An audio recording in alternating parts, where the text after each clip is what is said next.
So for your tempo change of direction work, there's going to be a few new exercises. The ones that you do on the first day will require a band setup.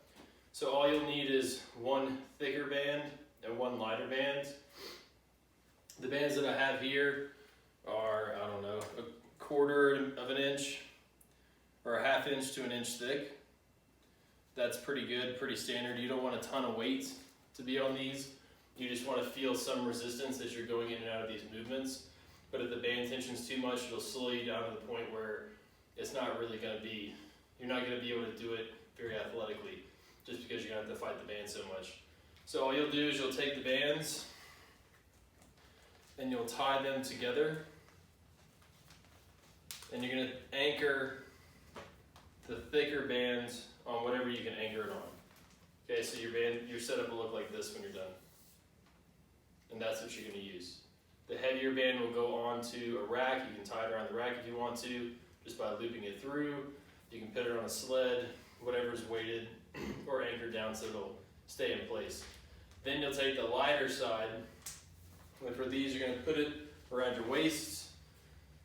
So I don't have anything to hook it onto, but you can imagine the band's going to be hooked up over there onto something, and then I have the resistance just above my waistline here, and that's how I'm going to do the setup for all the drills we're going through.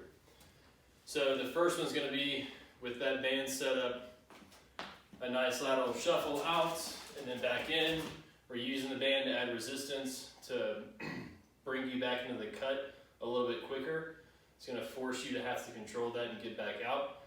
You'll do 20 seconds, and then when you come back around for your third set, you're going to turn around and go the other way. And so you'll do one each direction for one round. For the other ones, you're going to have a band assisted and a band resisted forward and backwards acceleration, deceleration. So for the band assisted, you're going to face the band wherever you have it hooked up, and the band's going to be pulling you into that split stance decel that we've been practicing so much. So I would take a couple of steps out. The band's not going to pull me in towards the rack. You're going to take a couple of steps and then pause, and then easy back pedal, and then pause, switching legs, and then back pedal. So it should be nice and fluid, just continuous. Then on the fourth set, after you've done the lateral shuffle on the other side, you'll get in the exact same setup, but you're going to face away from the band. And all you'll do is sprint out, pause, and then the focus is on getting out of that plyo step back into that acceleration quickly. And again, because you're running out away from the band's going to try and pull you back into that plyo step pretty quick. So you have the option of plyo stepping and then getting back out, or you can practice that T-step like we tried before. You can mix it up, do one or the other. Just pay attention with the plyo step.